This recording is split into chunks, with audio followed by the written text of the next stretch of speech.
ഇന്നത്തെ ക്ലാസ്സിൽ ചെസ് ബോർഡിലെ കരുക്കൾ നിൽക്കുമ്പോൾ അതെങ്ങനെ എഴുതിയെടുക്കാം എന്ന കാര്യമാണ് പഠിപ്പിക്കുന്നത്, അഥവാ നൊട്ടേഷനാണ് പഠിപ്പിക്കുന്നത്. കഴിഞ്ഞ ക്ലാസ്സിൽ നമ്മൾ പഠിച്ചു ഓരോ ചെസ് ബോർഡിലെ സ്ക്വയറിന് ഓരോ പേരുണ്ടെന്ന്. ഈ റോനെ കോമൺ ആയി വരുന്ന ലെറ്റർ എ ആയതുകൊണ്ട് ഇത് എ ഫൈല്, അതുപോലെ ഈ റോനെ ബി ഫൈല്, അതുപോലെ ഈ റോനെ സി ഫൈല് തുടങ്ങിയ രീതിയിൽ നമ്മൾ പഠിച്ചിരുന്നു. അപ്പോൾ ആ വീഡിയോ കാണാത്തവരുണ്ടെങ്കിൽ ആദ്യം പോയി ആ വീഡിയോ കാണുക, അതിനുശേഷം ഈ സെക്കൻഡ് വീഡിയോയിലേക്ക് വരിക. അപ്പോൾ കഴിഞ്ഞ ക്ലാസ്സിലെ കാര്യങ്ങൾ ഞാൻ ഇനി റിപ്പീറ്റ് ചെയ്യുന്നില്ല. ആ വീഡിയോ ആദ്യം കണ്ടതിന് ശേഷം അത് കാണാത്തവർ ഈ വീഡിയോയിലോട്ട് വരിക. ഇനി പറയാനുള്ള എന്താണെന്ന് വെച്ചാൽ, ചെസ് ബോർഡിൽ ഓരോ കരുക്കളെയും റെപ്രസെൻ്റ് ചെയ്യുന്ന ഓരോ ലെറ്റേഴ്സ് ഉണ്ട്. അതാദ്യം നമുക്ക് പഠിക്കാം.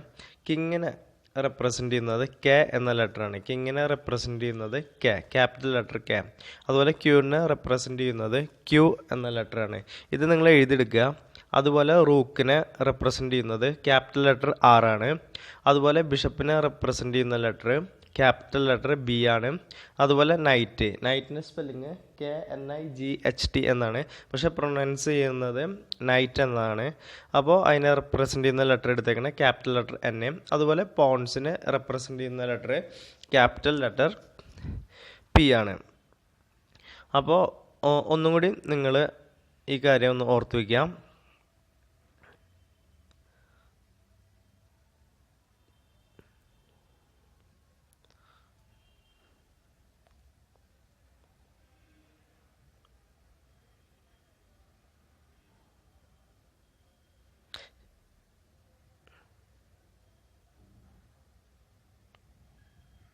ഞാനൊരു പൊസിഷൻ സെറ്റ് ചെയ്തുകൊണ്ടിരിക്കുകയാണ്. നിങ്ങൾക്ക് പറഞ്ഞ് മനസ്സിലാക്കി തരാൻ വേണ്ടി ഒരു പൊസിഷൻ ജസ്റ്റ് സെറ്റ് ചെയ്തുകൊണ്ടിരിക്കുകയാണ്. അപ്പോൾ ഒന്ന് വെയിറ്റ് ചെയ്യാം.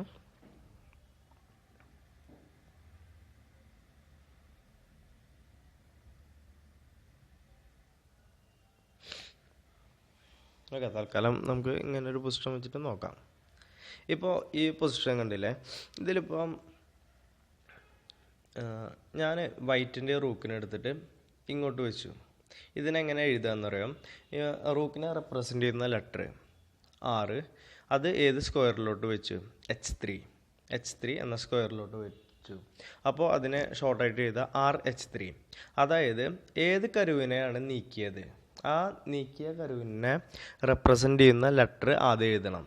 അതിനുശേഷം ഏത് സ്ക്വയറിലോട്ടാണ് നീക്കിയത് എങ്കിൽ ആ സ്ക്വയറിൻ്റെ പേര് അതിനോട് ചേർത്തിട്ട് എഴുതണം. അപ്പോൾ RH3.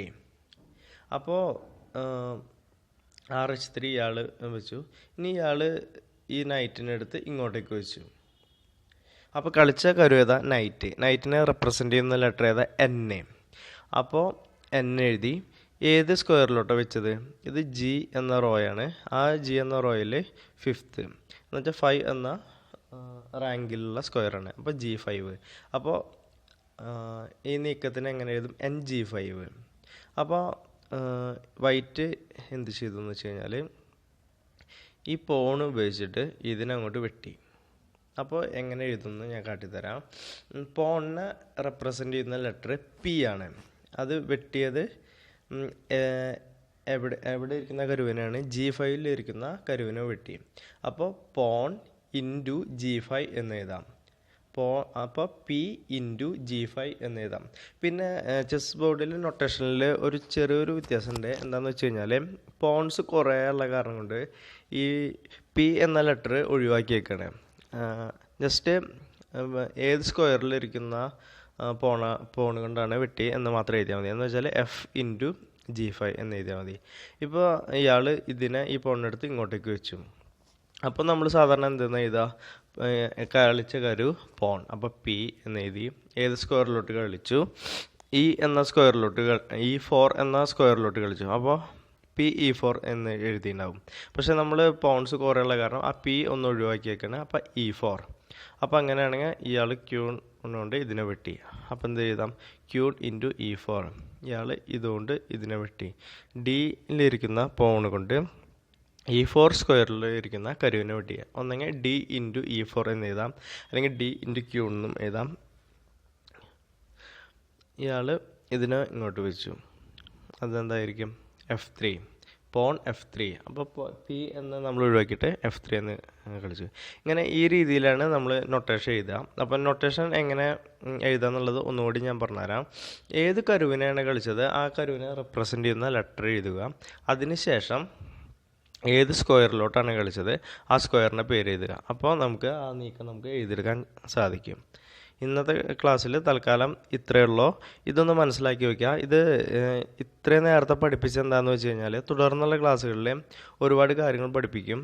ഒരുപാട് ചെസ്സിൽ സ്പെഷ്യൽ മൂവ്സ് ഉണ്ട് പഠിപ്പിക്കാം. അതുപോലെ കുറേ റൂൾസ് പഠിപ്പിക്കാനൊക്കെ ഉണ്ട്. അപ്പോൾ അതൊക്കെ പഠിപ്പിക്കാൻ വേണ്ടിയിട്ട് കുറച്ചുകൂടി എളുപ്പമായിരിക്കും. അപ്പം നിങ്ങളിന്ന് പ്രാക്ടീസ് ചെയ്യേണ്ടത് ചെസ് ബോർഡിൽ കരുക്കൾ വെച്ചിട്ട് അത് അങ്ങോട്ടും ഇങ്ങോട്ടൊക്കെ നീക്കുക. മൂവ്മെൻറ്റ്സ് നിങ്ങൾക്ക് കഴിഞ്ഞ ക്ലാസ്സിൽ പഠിപ്പിച്ചിട്ടുണ്ട്. അപ്പോൾ അതേപോലെ ജസ്റ്റ് മൂവ്മെൻറ്റ്സ് വെറുതെ വെച്ച് നോക്കുക. വെച്ച് നോക്കുന്നതിനൊപ്പം അത് എഴുതുക. റൂക്ക് നീക്കി കഴിഞ്ഞാൽ ആ റൂക്ക് എങ്ങോട്ടാണ് നീക്കിയത്, പിന്നെ കിങ് നീക്കി കഴിഞ്ഞാൽ കിങ് എങ്ങോട്ടാണ് നീക്കിയത് തുടങ്ങിയ രീതിയിൽ ആ നീക്കങ്ങൾ നിങ്ങൾ എഴുതുക. അങ്ങനെ ഒന്ന് നൊട്ടേഷൻ ഒന്ന് നല്ല രീതിയിൽ മനസ്സിലാക്കുക. ഇനി തുടർന്നുള്ള ക്ലാസ്സുകളിൽ ബാക്കിയുള്ള കാര്യങ്ങൾ പഠിപ്പിക്കും. അതുവരെ ബൈ.